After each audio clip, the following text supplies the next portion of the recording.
Welcome everyone. I'm Alexander Mihalcea, and today we have of one of the industry leaders, Sejal Nagjee, owner and managing director of Milestone Dubai. Welcome, Sejal. Where are you today? Hello, how are you? This is Sejal. Yeah. So awesome. I'm excited to have you on the podcast today, and I'm sure you're going to be to great value for the audience. Now, before you dive in, could you give us a quick overview of what Milestone Dubai does?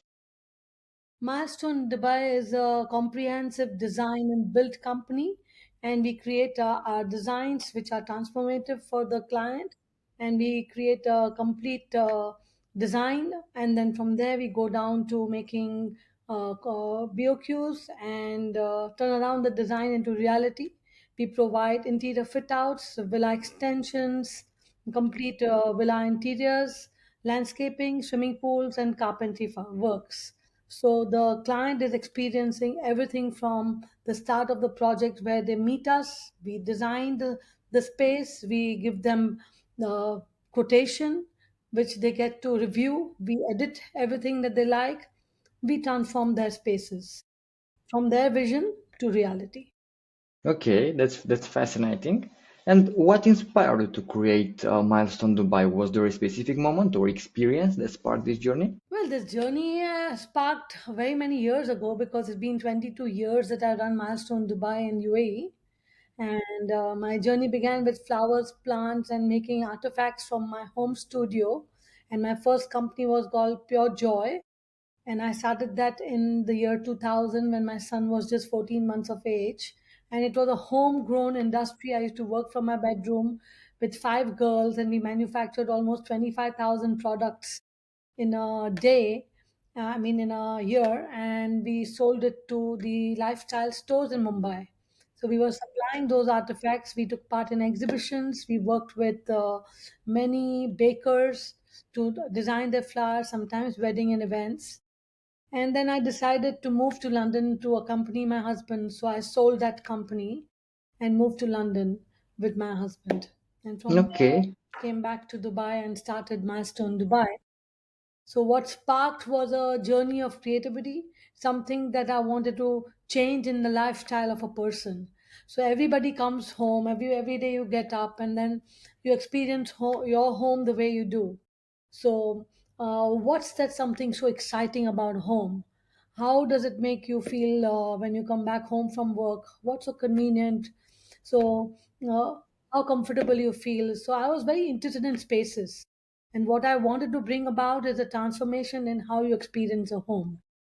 So I started that journey again with flowers and plants in UAE. And then in 2005, we established the interior design division with some hotels and homes. And then we established landscaping, and my first project was in Hatan in Dubai. Dubai was just booming, so it was very easy to get projects at that time. So we started landscaping. We added swimming pool in 2007, and we added my carpentry factory in 2008. So everything was established by 2008, and then that we've been cruising since then and growing. okay.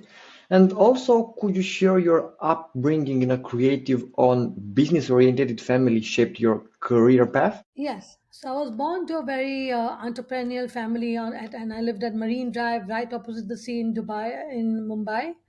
And my mother was a fine artist, father an electrical engineer, and a business person. My entire family was extremely educated and very, very creative. Everybody was doing things at a very high level. So, doctors, engineers, dancers, musicians. We had a varied businesses in the family. So I was born there, and every event, which is a joint extended family event, used to be very creative. So since my mother was a fine artist, I started doing art and craft at a very young age. And I used to sleep to my dad's sitar. He played the sitar, and I used to get musicians home. So I learned music all the time. I started singing also and dancing, going to learn Bharatnatyam, which is an Indian classical dance, and went to an art school because of my mother. I joined the Almilkar School of Art in Mumbai. So, having those experiences and a whole journey and childhood full of creative experiences opened up my eyes to art at a very early age. So when you go to a design school, you learn a color wheel in school and things like that. I was learning Yeah. at age 3. And then from age 10 to age 20, I played table tennis for India. I decided to pursue that field. And my art journey also continued with it. I had to study. You can't give up your studies. So I studied, I played table tennis, and I continued my art journey. I became a Bachelor of Commerce with Finance and Accounting. I completed that degree. And along with that, I also played table tennis for India for many, many years. I got 138 national and international medals in my game. And I think that's what has really made me who I am today. Because everybody can do business. It's easy to do business. I mean, you start with an idea and then you pursue something for a long time, you can do the business. But the ups and downs of business, you also got to face. Right. When you're in a salaried job, you get paid salary, and the difficulties that a business faces, the employee may not always face. Sometimes salaries could get delayed, or sometimes things could happen, but the business owner is going to pay you the salary. So the risk factor for that for you is not as much present compared to the owner of the business. Uh, so what I feel that table tennis did for me is a mindset of a champion. That you may have ups and downs, but you recover, you have resilience, and you can fight back, and you never quit because game Right. Right. over till you quit. And because you mentioned this and you are in a very long way in business, what key lessons did you learn from competing at the international level? I think strategy, planning, resilience, fast reflexes, accuracy, precision, and everything to do with continuous exercise, like fitness and continuous preparation. You need to keep on preparing. So you're so used to preparing, you're so used to not playing too well and then bouncing back. And business is similar. I mean, you got to keep getting and new skilled people in your business. You got to be skilled yourself. You have to work on that talent. You may have talent and passion, but what about the actual skill? You develop skills, Yeah. and you employ people who have those kind of talents and skills. And Right. things can go up and down in business. It's not always going to be a very steady plateau. Straight. Yeah. Never possible. Yeah, for anybody. I mean, everybody Yeah. faces ups and downs. So you need to be able to bounce back. You need to have that leadership quality to strategize and come out of situations and guide your team and kind of be with them to take them through those ups and downs and to stay focused on that clear path that you've decided to go on. Stay focused to your goals. So I think that's what I learned, that just stay focused on your path and things will happen, because life is cyclic. Everything is impermanent. You kind of live and you can die. There's a high tide and a low tide. Yeah. Even Right. nature is impermanent. So is business, and then you learn to survive and you fight it till you succeed. Ye- You don't allow Yeah. anything to pass. And now let's go back to when you first started because this is very interesting. So, what major challenges or gaps did you see in the market that made you think this needs to be solved? Well, so we began with a triangle called talent, passion, and the market need. So in Mumbai, I found that there's a big gap in the market, and from what I could provide, what I was very good with is Ikebana. I was a master teacher in Ikebana, and I was a master teacher in bonsai. So because of my talent there, I was very passionate about there, but I had to create a market need, because selling artificial flowers in from different stores in Mumbai wasn't easy. I had to research whether it will sell or not. I made many samples, and my candle stands and my party platters, they all started to sell. So when they started to sell, I kept on inventing and coming up with feedbacks and taking part in exhibitions and seeing the response. And from people's responses, we kept on coming up with different products. So it was a people, there's a job that people are trying to do, and the job that they are trying to do is to have a great party, for example, make serving easier, Yeah. have beautiful candles, so they want an ambience. If you want to gift somebody, you want a memorable gift. These are the jobs that people are trying to do when they buy gifts or they want to decorate your homes. So, how Right. can we as a company provide what they want? How can we research something that they're looking forward to? So they are trying to do a job and we are trying to do a job. But a sale happens when you can provide something to other people and there's a match between what their needs are, and they Yeah. and then you can provide that. Similarly, when I came to Dubai, there was a big boom. I came at the right time. I moved here in 2003 and lots of homes were being built. And we realized that everybody is going to need gardens because it is all sanded areas. There's a plot line, there's a villa in the center, and there is sand all around. So, Yeah. what really they would want is to have this kind of a space. Okay. Okay.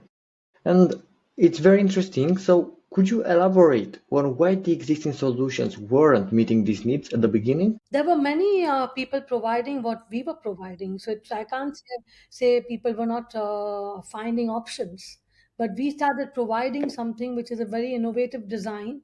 Our focus was on meeting the client's needs. We were meeting the specifications that they wanted. We built a team around providing complete solution for a home, from interior fit outs, building contracting with a ground plus fund license, landscaping, swimming pool, and carpentry works. It was a one stop solution for a person. They didn't have to look for any other people, they didn't want to look for five companies at a time. So, because they don't need to look at multiple service providers, Milestone became the go to place because with one person you could have it all from designing to building and then maintaining. Right. Right. Right. And walk us through how Milestone Dubai addresses these challenges. What makes your approach unique? I think what makes our approach unique is the client centric focus on design. We make designs, it's like IKEA, I love IKEA. IKEA is my hero. IKEA has been there for so many years and they make a they have unique products and they can assemble all of these products into your design. And they will always live by that standard. They will always have a fixed outcome. So I don't like anything in business it can have a variable process, but it must have a fixed outcome.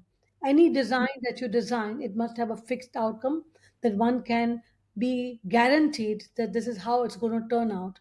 So from designing to making the 3Ds and the end result, it has to be matching to a way in which the whole product looks amazing. And the journey for the client, they're also busy, they are excited with their new home. So the journey for the client needs to be much easier, right? They can focus on their work and then we provide everything that they need, from even a dustbin or a pest control services or curtains, anything that they need within the house, we are willing to provide and we are going to help the client so that they can work and their house is delivered.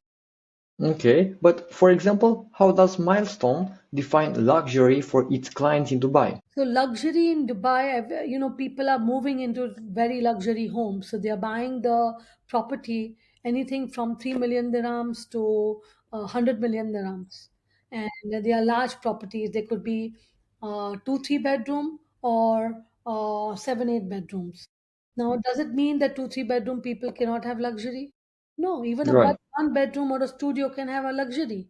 And what is luxury? You have you are so passionate about your shoes and you have visualized that I want a beautiful shoe or cabinet with lights in it, and I need to have this. If I have it, I will feel so good. Or you want walk-in wardrobes, or you want a very nice dining table for just four people. It's a very small home, so you want a open kitchen, a very nice wine rack, and you have certain requirements. And if you're able to design around those, and they can invite people home, they can showcase their home and have a great time with family and friends. I think that is luxury because that's why you go to a resort. You Yeah, go makes sense. to experience luxury. So if your house was your own personal resort, and the resort is something that makes you feel good, makes it very convenient. It's very comfortable. You're able to go out and work, or sit down and relax and have your glass of wine. So it's all everything that makes you feel good. So Yeah, right. that feeling is luxury. Luxury is in Yeah, the smallest detail. A light can be luxury. You open the closet and the light comes on, that can be luxury. So what's yeah, luxury for you? yeah, You right, right, tell me what's luxury for you and we'll design that. right, right. Makes sense. But I have a curiosity by then. So, how do you balance functionality with glamour in your design projects? Uh, Being practical and functional does not mean that there is no glamour. Glamour is in your details. Glamour is in the finishes that you choose, the materials that you decide to invest in, the tiling that you decide to put on your floor. So you put the tiles and you came up with a design for your wardrobes. But when you open the drawer and you have a very nice compartment for belts. Now that is glamour because now you're able to put things in your cupboard in a very organized way.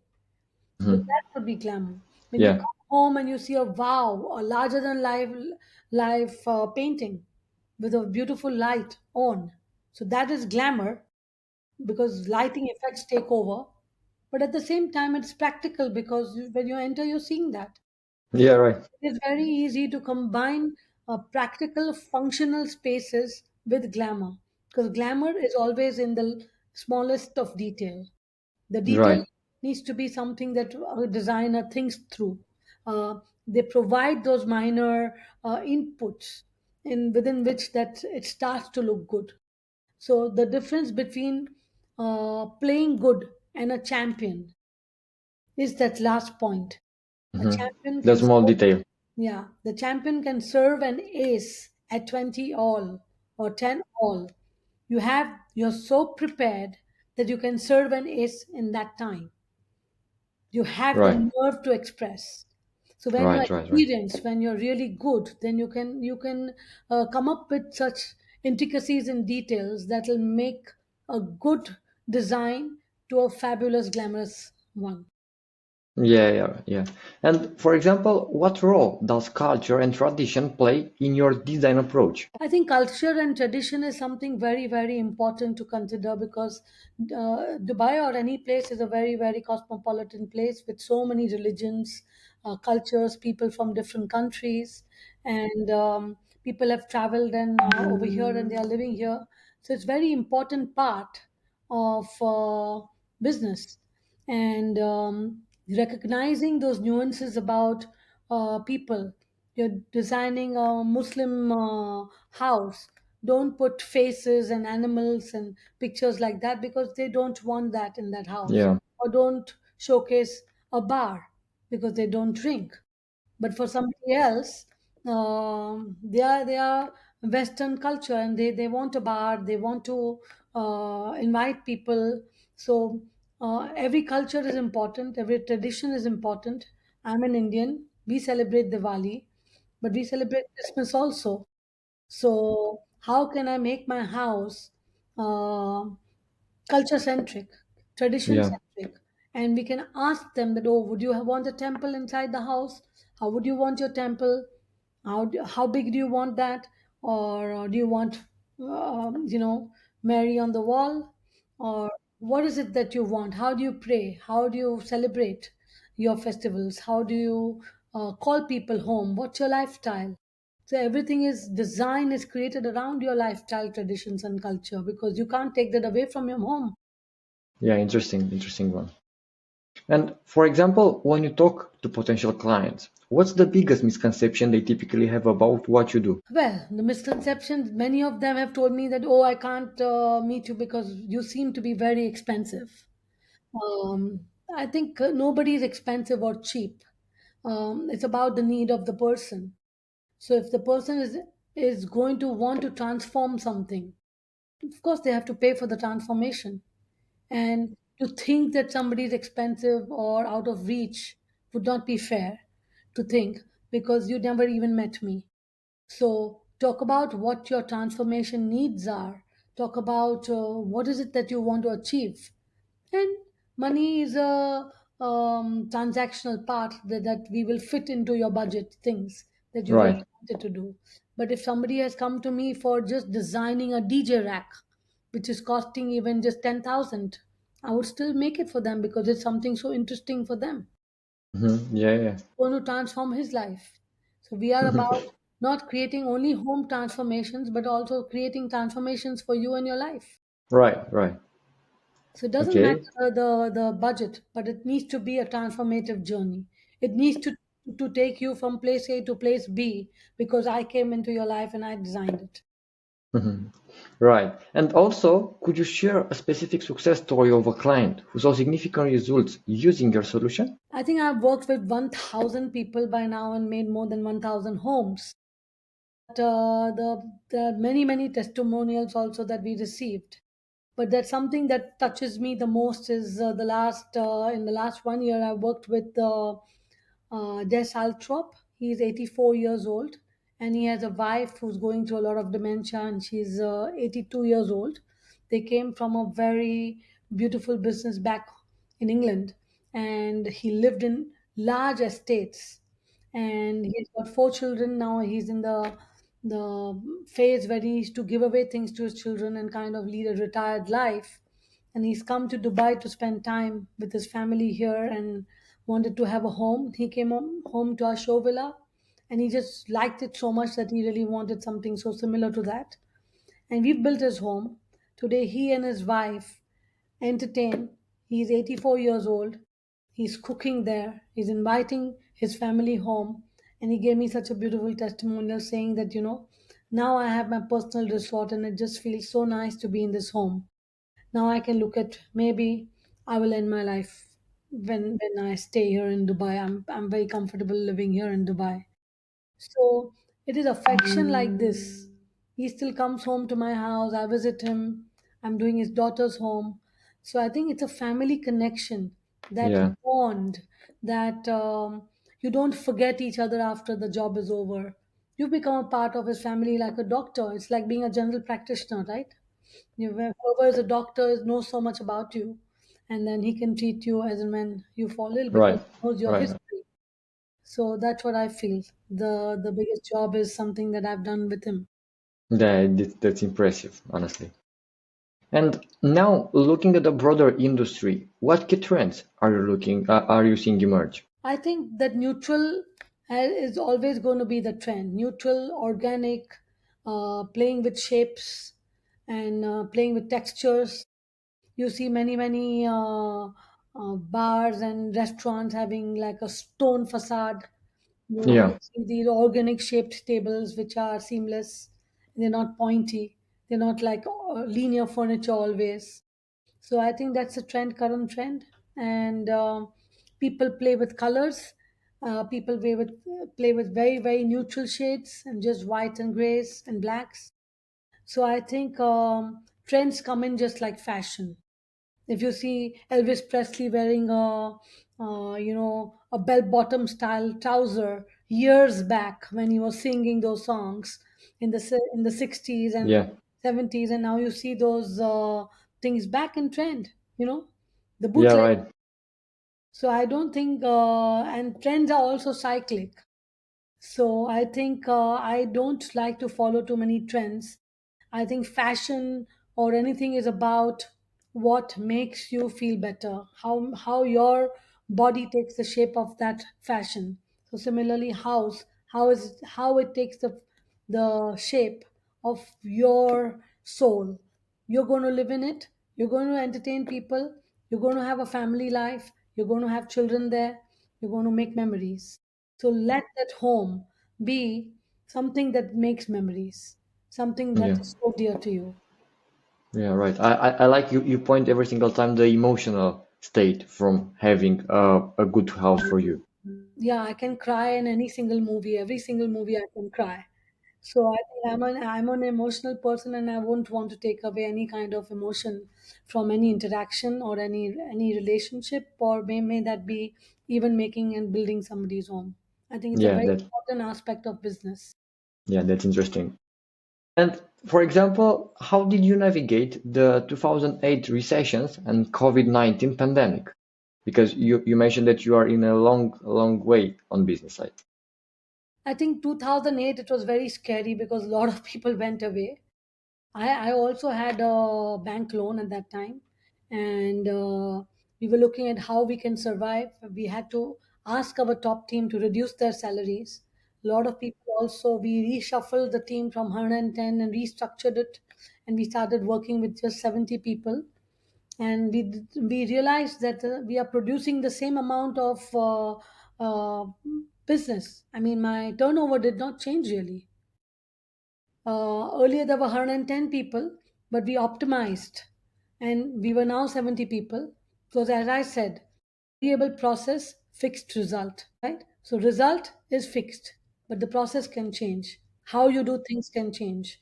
So that's what allowed us to survive the recession, and then we kept on growing after that. We are very stable. Then COVID hit. We were declared the critical sector because the government couldn't stop people from going into their home, for example. Maybe 1 month then nothing happened really. But after some time, people had to move back into their home. They couldn't stay and pay the same rent. So somebody is moving into a new home, somebody has had a contract and their contract is over and they're moving out of Dubai, or somebody is downsizing, or somebody is moving into a larger space. So we were doing those homes and they had to move. So we continued work. In fact, there were nobody on the road and our vehicles were moving, and we managed to keep the tempo going, and we built all of those homes. We wore masks. It was so difficult in summer, Dubai, 50 degrees heat, to wear those masks and work. But Yeah, everybody I know. abided by the rules, and we just stuck. As I say, that when you have this mindset of never quitting, just hang in, Yeah. just hang in there. Things will change. So we went through our difficulties. We had to defer some loan. We had to, ask more time from our suppliers. But we managed to survive, and just the grit of staying on track. We came out of it very soon, and I think the changes that we made during COVID have gave me the past 3 fantastic years and the highest turnover actually. Right. And what advice would you give to entrepreneurs looking to build a lasting business? Hire the best talent, groom them, always have a business coach, a business growth coach, because you need a bouncing board. You need the top core team to be very highly trained so that they can make a joint decision. There's great coordination between the people who are working for you. They're very highly trained. There's a common language that is there in the company. And don't use 3 words: should, must, and have to as a leader. And give suggestions, give openings, allow the people to work, allow the people to make decisions, and treat them as your partner, so that people, now it's a people centric company, so they will help you to grow, and they will help you to use their best talent, and grow with you. I think Right, I've right. known people all the time. I've always given them raises and recognized their talents and brought them up in a different way. I never say that okay, you should take a promotion and okay, I'll pay you 500 dirhams more of salary. No, what are you really going to do for the company that's going to take the company from level A to level B? I'm willing to pay you more for that. Not doing the same job and give you a small increment. Take on a Yeah, man. responsibility and make something happen for the company, and then company is willing to pay you for that. Yeah, yeah. I think, keeping on track, a lot of ups and downs happen in business, and you need to change tracks. You need to change strategy of your game very very fast, and make quick decisions, take your risks, because there's nothing that is going to remain permanent. If you're not willing to take risks in business, then your business is never going to grow. You'll just keep stable, or you may die with not growing, not adapting with time. Today it's an AI run things. You can say, oh, I'll live without Chat GPT, or I'll not adapt myself to an AI world. That's not going to really work, no, because Right, right, right. someone is going to beat you in the race. So adapt to new things that come, and new technologies that come, the new ways of being. Like people are using electric cars. Who even dreamt of that? Yeah, So right. adapt to new changes, adapt fast, and adopt those changes very very quickly, and make use of them, manipulate those changes, and then come out with better results. Again, the same thing. Variable process, fixed result. What needs to remain fixed is your outcome. You promise something to somebody, it's got to be there, deliver that promise. Then people will believe you. Yeah, right, right. And that's a really great advices though. And as you wrap up, what's next for Milestone Dubai? Any exciting developments on the horizon? Well, we've just started with the Galleria exclusive. It's online store. It's still going to, and maybe next week it will be launched online. And we had an exhibition also a few months back. It's a store for outdoor, indoor art, everything to do with the things that you can use outdoor and indoor. Everything indoor can't be used outdoor. Yeah. Is used outdoor can be used indoor. So we launched art and sculpture studio, and we are going to present this kind of art and large art, because Dubai homes are really really big. We have a lot of villas and big big walls. So we are coming up with large scale sculptures and artworks, and we wish to make Dubai look really nice. Yeah, interesting. And for listeners who want to learn more or potentially work with Milestone Dubai, what's the best way to get in touch? I think we are there online everywhere. We are in Instagram, Facebook, LinkedIn, Pinterest, everywhere. They can have a look at our social media links, Milestone Dubai, everywhere. And they can get in touch with us on Instagram through WhatsApp. And of course, give a call. Okay, okay. So thank you for sharing those insights about you and about the company, and thank you for this amazing podcast session. Thank you so much. I think I've been helpful, but if you have any more questions, do reach out to me. And thank you very much for inviting me today and taking me through my journey, which I feel very passionate about. Sure, sure. Thank you one more time, and see you on the next episode. Thank you.